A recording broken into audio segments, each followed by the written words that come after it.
Muito bem, meus amados irmãos e amigos, a graça e a paz do Senhor Jesus. Está no ar mais uma edição do programa Verdades Essenciais da Fé Cristã.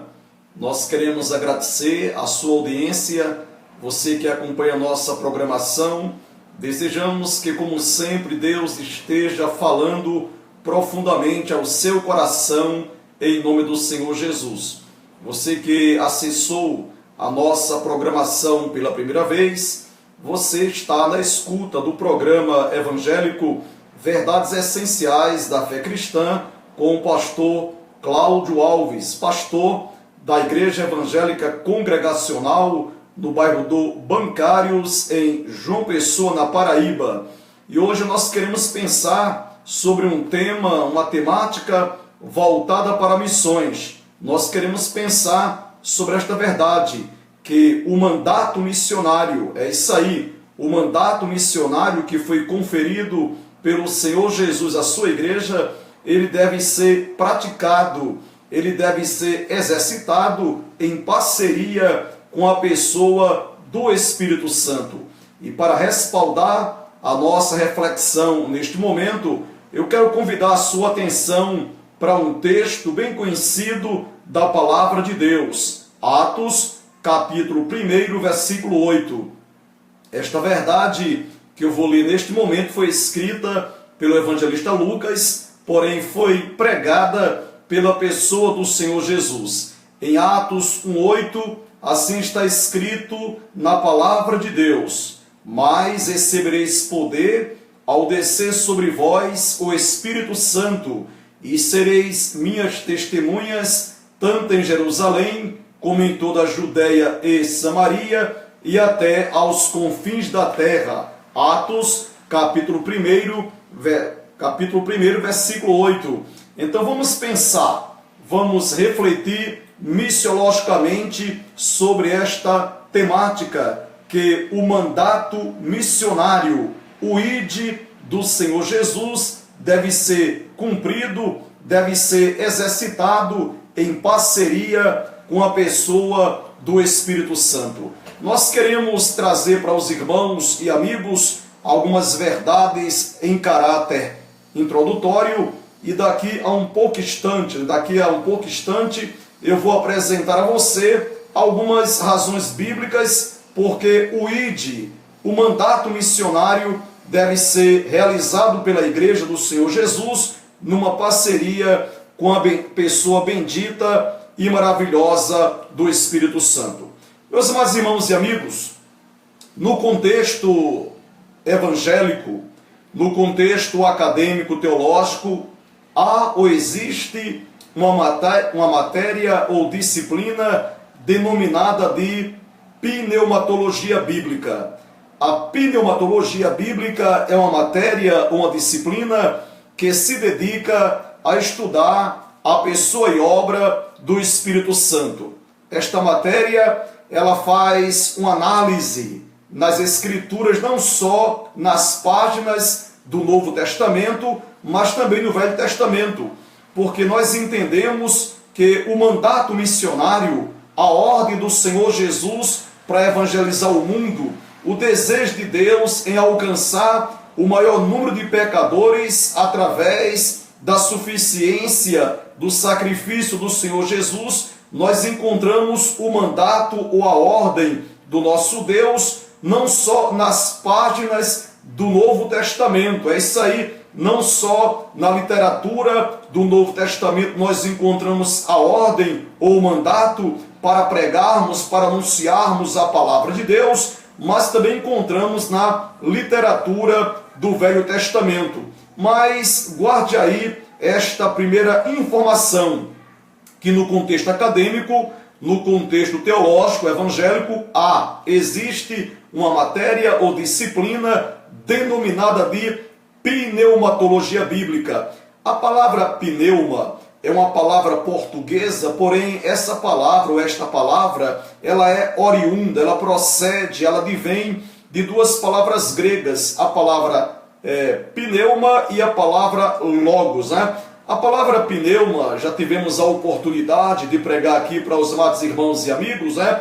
que ela significa vento, ar, fôlego e espírito. E a palavra logos ou logos em grego significa estudo, tratado, dissertação. Então, quando houve a fusão, a junção, a união destas duas palavras gregas, a palavra pneuma com a palavra logos, então surgiu a palavra pneumatologia. Então, a pneumatologia bíblica é a matéria que se dedica a estudar a pessoa e obra do Espírito Santo. Uma segunda verdade que nós queremos trazer para a sua edificação espiritual é que a obra de missões ou o mandato missionário deve ser cumprido ou realizado em parceria, em sintonia, em consonância com a pessoa do Espírito Santo. Há na Bíblia muitas recomendações bíblicas, há muitos princípios bíblicos que comprovam esta verdade que nós estamos refletindo neste momento, né? A palavra de Deus nos ensina que o homem não pode receber coisa alguma se do céu não lhe for dado. O Senhor Jesus, em João capítulo 15, ele disse: porque sem mim nada podeis fazer. O apóstolo Tiago, inspirado pelo Espírito Santo, disse que toda boa dádiva e todo dom perfeito vem do alto, descendo do Pai das luzes, né? Então eu poderia trazer neste momento muitos versículos mostrando que nós, na qualidade de servo de Deus, que a igreja do Senhor Jesus como corpo de Cristo aqui na face da terra, ela depende da graça, da unção, do poder, da sabedoria, da orientação do Espírito Santo, para que a igreja possa cumprir a contento o mandato missionário que é de anunciar o Evangelho a toda criatura em todo o mundo. O versículo que nós lemos, Atos 1:8, é um versículo bem conhecido de todos nós que representamos a família evangélica, quando o Senhor Jesus, falando aos seus discípulos, ele disse: mas recebereis poder ao descer sobre vós o Espírito Santo, e ser-me-eis testemunhas, tanto em Jerusalém, como em toda a Judeia e Samaria, e até aos confins da terra. Nós entendemos que a obra missionária, ela deve ser praticada por todo cristão, por toda igreja local, não só a nível local, mas a obra missionária em caráter simultâneo, de uma forma simultânea, deve ser praticada a nível local, nacional e transculturalmente. E através desta reflexão, nós queremos mostrar para os nossos amados irmãos e amigos que acompanham o programa Verdades Essenciais da Fé Cristã, de que forma um cristão individualmente ou uma igreja local pode vivenciar, pode praticar Atos 1:8, evangelizando, cumprindo missões a nível local, nacional e transculturalmente de uma forma simultânea. Mas também queremos dizer para você que todos os salvos, todos os pecadores que já foram perdoados, justificados por Deus, regenerados pelo Espírito Santo, todos os salvos na pessoa do Senhor Jesus, independentes de um curso teológico ou missiológico, todos nós somos testemunhas do Senhor Jesus Cristo aqui na face da terra. Porque é impossível um pecador abraçar a causa de Cristo, é impossível um pecador fazer um pacto, uma aliança, um acordo com Deus, entregando a sua vida ao Senhor Jesus, para que esse pecador convertido, redimido, regenerado, justificado por Deus, não possa o quê? Abraçar a causa de Cristo, de torná-lo conhecido ao maior número de vidas aqui na face da terra. Eu sei que os irmãos e amigos que acompanham conferências missionárias, congressos de missões, você que tem o hábito de acessar sites, portais voltados para missões, você que tem amor pela literatura missionária ou missiológica, já deve ter ouvido um pensamento missionário ou missiológico que diz o seguinte, que a obra de missões se faz com os joelhos daqueles que oram, com as mãos daqueles que ofertam ou contribuem e com os pés daqueles que vão. Eu entendo, eu creio particularmente que todo crente em sã consciência, com saúde, e com a idade não tão privilegiada, avançada, que esse crente pode sim praticar missões, orando, ofertando e também indo um pouco mais além, anunciando o Evangelho, que é o único meio de salvação para todo aquele que crê. Um certo pensador, um certo pregador, ele disse uma coisa bem interessante em uma conferência missionária. Ele falou, quando Deus olha do céu para a terra, dentro de um contexto missiológico, disse o pregador, Deus vê na face da terra duas classes de pessoas.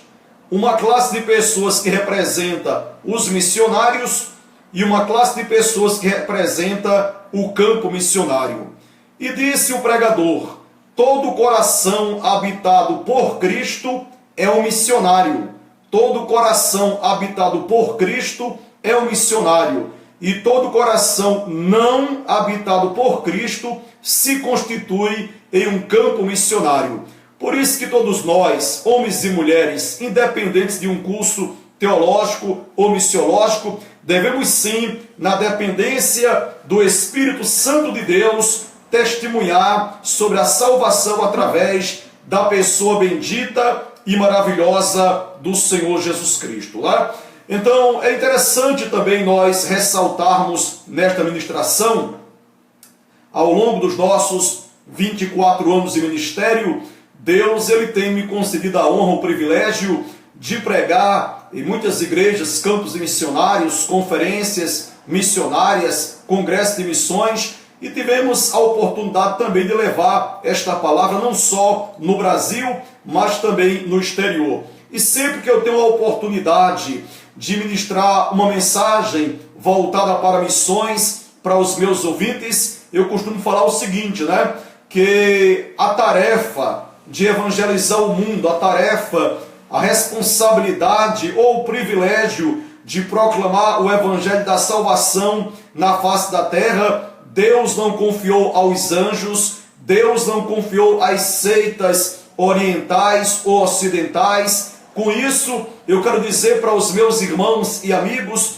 que a missão, que a tarefa, que a responsabilidade, que é o privilégio de pregar o evangelho na face da terra, Deus não confiou aos muçulmanos, aos budistas, aos hinduístas, aos espíritas, aos animistas, aos mormons, às testemunhas de Jeová. Deus não confiou aos anjos, aos serafins, aos arcanjos, aos querubins. Mas nós, ao estudarmos a palavra do Senhor, nós iremos perceber que a tarefa, que a responsabilidade e, por que não dizer, a honra, o privilégio de anunciar o Evangelho, que é o poder de Deus para a salvação de todo aquele que crê, Deus confiou através da pessoa do Senhor Jesus a sua igreja. E ao longo da existência deste programa Verdades Essenciais da Fé Cristã, nós temos ensinado aqui aos nossos espectadores, que a igreja do Senhor Jesus, quando a Bíblia fala da igreja, da eclesia, não está se referindo a um templo, a um imóvel próprio ou alugado, a um prédio construído com pedras, com areia, com tijolos, com cimento, com madeira. Mas quando a Bíblia diz que Jesus confiou à sua igreja a missão, a responsabilidade de evangelizar o mundo, a igreja do Senhor, biblicamente, ela é formada de homens e mulheres, judeus e gentios, que já foram alcançados pela graça, pela bondade, pela misericórdia de Deus, vidas que foram agraciadas com a bênção da salvação. Então, meu irmão, minha irmã, você que me acompanha, se você crê verdadeiramente que você já foi perdoado por Deus, justificado por Deus, regenerado ou regenerada pelo Espírito Santo, se você crê que você é templo, morada, santuário do Espírito Santo, saiba que você foi escolhido por Deus ou escolhida por Deus, não só para alcançar a vida eterna. Nós estamos aqui também para servirmos a Deus, anunciando o seu evangelho a toda criatura. Louvado seja o seu santo nome. Nós também queremos dizer para os amados ouvintes do programa Verdades Essenciais da Fé Cristã, que a Igreja do Senhor Jesus, ela tem várias tarefas ou responsabilidades aqui na face da terra. Mas a tarefa primordial, a tarefa primacial da Igreja do Senhor Jesus aqui na face da terra é primeiramente adorar a Deus.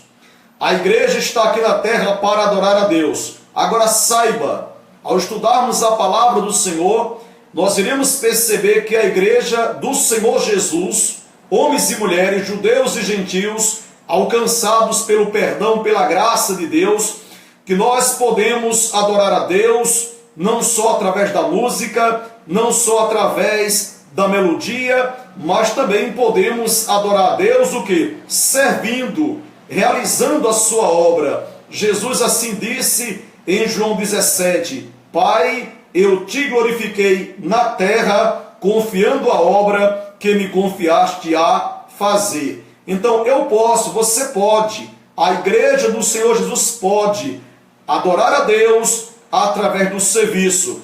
Com isso eu quero dizer para os meus amados irmãos e amigos que as duas principais tarefas ou responsabilidades da igreja do Senhor Jesus aqui na face da terra é adorar a Deus e evangelizar o mundo, tá bom, queridos? Então, eu quero trazer também para você um pensamento do saudoso Dr. John Stott, né? Dr. John Stott, ele que já é falecido, mas certo dia, ele pregando em uma conferência missionária, ele fez uma abordagem sobre o caos que vem assolando o mundo, né? O crescimento do número de adictos, de pessoas dependentes químicas, o aumento dos menores abandonados, a prostituição, a corrupção, a pornografia, a promiscuidade, a violência, as guerras. O pastor John Stott, naquela conferência, ele começou a apresentar os problemas que têm assolado a humanidade, né? E ele fazendo um comentário de Mateus capítulo 5, versículo 16, quando a Bíblia diz, assim brilha a vossa luz diante dos homens, para que os homens vejam as vossas boas obras e glorifiquem a vosso Pai que está nos céus. E nós sabemos que nos versículos anteriores, versículos 13, 14 e 15, o Senhor Jesus, ele disse aos seus discípulos, vós sois o sal da terra, vós sois a luz do mundo, assim brilha a vossa luz diante dos homens, para que eles vejam as vossas boas obras e glorifiquem a vosso Pai que está nos céus, né? Então disse o pastor John Stott, comparando o mundo sem Cristo a um enorme pedaço de carne apodrecendo, né? E disse o pastor John Stott, meus amados irmãos, amada igreja, se a carne está apodrecendo, não pergunte por que a carne está apodrecendo, mas pergunte aonde está o sal, né? Então, se o mundo está apodrecendo no pecado, então a igreja não deve ficar questionando, perguntando por que tanta maldade, tanta violência, tanta promiscuidade, porque o número de menores abandonados, porque a prostituição, porque tantas mazelas sociais, espirituais, morais têm atingido a humanidade. Mas a igreja deve perguntar para ela mesma, o que eu estou fazendo? O que eu estou fazendo para que eu possa retardar o ato de apodrecer da humanidade? E nós sabemos que a igreja, como sal da terra, ela está aqui na terra para salgar o mundo. E nós salgamos o mundo, né, quando nós estamos o quê? Pregando e vivendo o evangelho salvífico da pessoa bendita e maravilhosa do Senhor Jesus Cristo. Diante disso, eu quero dizer para você, meu amado ouvinte da palavra de Deus, principalmente você que já é uma nova criatura, você que já nasceu de novo, eu quero que você saiba que nós como cristãos, nós como igreja local, nós precisamos, na qualidade de igreja do Senhor Jesus, resgatar nosso poder de reflexão missiológica. Quando a igreja ela para refletir sobre missões, quando a igreja ela está refletindo sobre missão, sobre missões, ela está refletindo sobre a sua real tarefa aqui na face da terra. A igreja do Senhor Jesus, ela foi instituída, ela está aqui na face da terra, não para praticar política, não para ganhar dinheiro, mas nós estamos aqui na terra como igreja para adorar o Senhor nosso Deus e servi-lo, anunciando o Evangelho, que é o único meio de salvação para todo aquele que crê. Um certo missiólogo, ele falou algo muito interessante, né? Ele disse que biblicamente, uma igreja genuinamente evangélica, uma igreja comprometida com Deus, que pertence a Deus, essa igreja, ela justifica a sua razão de ser neste mundo ou nesse mundo, quando essa igreja faz pelo menos 3 coisas. Quando essa igreja, primeiramente, vive uma vida de adoração ao Senhor nosso Deus, quando essa igreja desenvolve a sua salvação em santidade e quando essa igreja proclama o genuíno evangelho no poder do Espírito Santo, né? Então a igreja que adora a Deus em espírito e em verdade, a igreja que procura desenvolver a sua salvação em santidade, em pureza, a igreja que procura na dependência do Espírito Santo proclamar o verdadeiro evangelho do Senhor Jesus na face da terra, essa igreja, ela está justificando a sua razão de ser aqui na face da terra. Louvado seja o nome do Senhor. Meus amados irmãos e amigos, diante das verdades que foram ditas até então, cremos que nós já podemos ir para as considerações finais da nossa reflexão neste momento, né? Então nós queremos concluir a nossa reflexão por título, que a obra missionária deve ser cumprida ou exercitada em parceria com a pessoa do Espírito Santo. Quero dizer para os meus amados ouvintes da palavra de Deus, né, que torna-se impossível, escute bem, torna-se impossível falar sem missões, em missiologia, em evangelização, em proclamação ou difusão do Evangelho. Torna-se impossível se falar de um serviço abnegado a Deus da igreja aqui na face da terra, sem se falar na pessoa do Espírito Santo, né? O Espírito Santo, ele é o agente missionário ou agente de missões. É o Espírito Santo quem vocaciona o crente ou a igreja, é o Espírito Santo que desperta o crente ou a igreja local a praticar missões, é o Espírito Santo que capacita a igreja a cumprir o mandato missionário. Por isso que o Senhor Jesus disse em Atos 1:8: mas recebereis poder ao descer sobre vós o Espírito Santo e ser-me-eis testemunhas, tanto em Jerusalém como em toda a Judeia e Samaria e até aos confins da terra. Né? Um certo pregador, ele falou com muita propriedade algo bem interessante, né? Disse o pregador que uma igreja sem a evidência do poder do Espírito Santo é semelhante a um bolo sem fermento. Essa igreja não cresce. É semelhante a um rio sem peixes. Não tem vida. É semelhante ao céu sem estrelas. Essa igreja não brilha.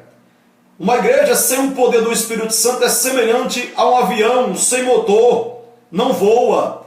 Uma igreja sem o poder do Espírito Santo é semelhante a um jardim sem flores. Não tem beleza, não tem cheiro. Uma igreja sem o poder, a graça, a unção do Espírito Santo é semelhante a uma tartaruga de pernas para o ar, né? Faz muito movimento, porém não sai do lugar. Por isso que nós precisamos refletir sobre esta verdade, que nós temos uma missão que foi confiada pelo Senhor Jesus, de anunciarmos, de proclamarmos, de difundirmos o seu Evangelho em todo o mundo, mas que esse trabalho, essa responsabilidade, precisamos exercer na dependência do Espírito Santo de Deus, né? A igreja, para adorar a Deus, para servir a Deus, a igreja, para viver uma vida de pureza, de santidade, ela precisa depender do apoio, do auxílio, da ação do Espírito Santo sobre a vida dela, né? Até para interceder, até para orar, nós como crentes precisamos do Espírito Santo, né? Em Romanos 8:26, o apóstolo Paulo diz: porque nós não sabemos orar como convém, mas o Espírito Santo intercede por nós com gemidos inexprimíveis. Até para orar, até para clamar, até para buscarmos a Deus em oração, nós precisamos do auxílio, do poder, da orientação do Espírito Santo. Diante disto, concluindo, digo para os meus irmãos e amigos que acompanham o programa Verdades Essenciais da Fé Cristã, que nós como cristãos, nós como servo de Deus, da qualidade de servo de Deus, precisamos crer biblicamente na personalidade do Espírito Santo. O Espírito Santo, biblicamente, ele não é uma força, ele não é um vento, o Espírito Santo não é um fogo, o Espírito Santo não é uma energia, o Espírito Santo não é uma influência, o Espírito Santo não é uma doutrina, uma coisa ou um poder. Mas o Espírito Santo, ele é a terceira pessoa da Santíssima Trindade. Que você possa guardar estas verdades no seu coração e que você possa, a cada dia, meu irmão, minha irmã, orar, clamar, buscar a Deus em oração, para que você, cheio da graça, da unção, do poder, da ousadia do Espírito Santo, você seja um instrumento usado por Deus para levar o maior número de vidas a conhecerem e aceitarem Jesus como Salvador. Sabendo que você pode praticar missões, orando, ofertando, e você pode ir ao encontro de vidas, anunciando o Evangelho, que é o único meio de salvação para todo aquele que crê.